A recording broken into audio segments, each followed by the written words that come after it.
Thanks for joining us. Today we're going to be going over the Nightview Skull Fogger.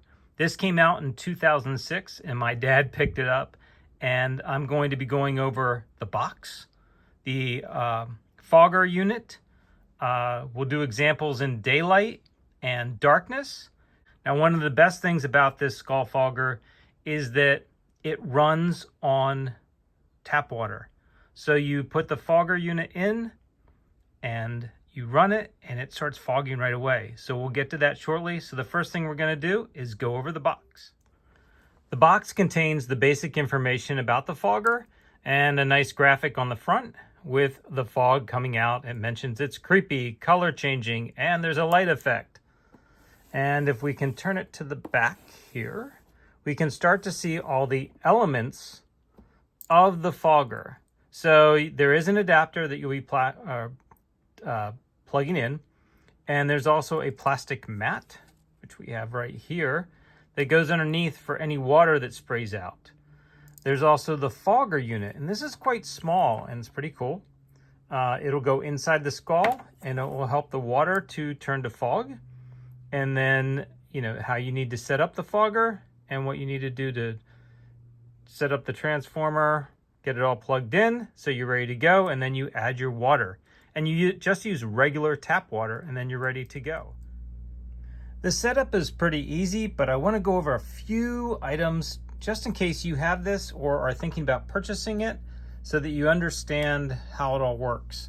The first thing, I laid the mat down, and then the back of the skeleton head comes off.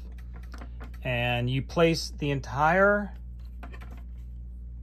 fogger unit inside, along with all the wiring, and then you simply pull the wiring, you put it through and pull it through, and there's a little plug right here that makes a secure fit. There we go. I'm gonna just make that. After this, I'll be able to add my water, and then I will reattach this and turn him around and we'll be ready to go. I've closed up the seal, and this is solid now. Now it's time to add the water. And you're like, oh, how much water do you put in?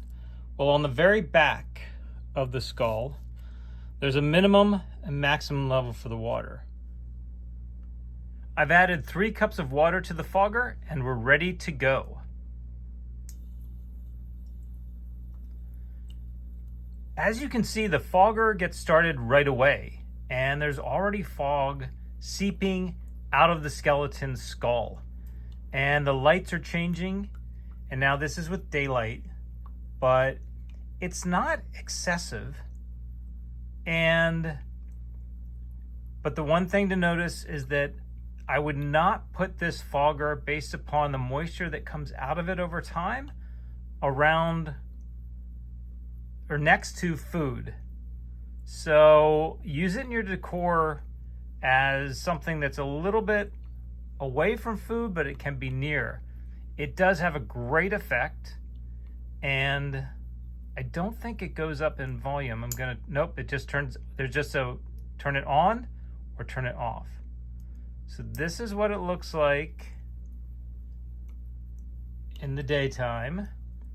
Now I'm going to turn the lights off and close the curtains, and we'll see what it looks like in the dark. It is still daytime out, but I've tried to block off all the light that's coming into the room, or most of it. But the camera is also adjusting to adapt for the lack of light. But as you can see, the fog is slowly rolling and creeping out of the skeleton's skull. The colors are very cool. The red, the purple.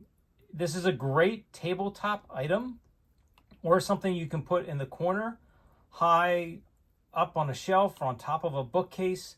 Something where the kids can see it, but maybe they can't touch it, because that way you get the illusion and the spookiness of the skull and the lights changing. It is pretty cool, and it's a lot of fun. But there is also the issue that over time, the plastic mat will get wet. So I don't necessarily recommend that you put it directly next to food or water, but something that's a decoration. Okay, that is the skull fogger. And I'm going to do a few short videos of just the fog coming out. Put that also on YouTube. All right, until next time, take care and have a good day.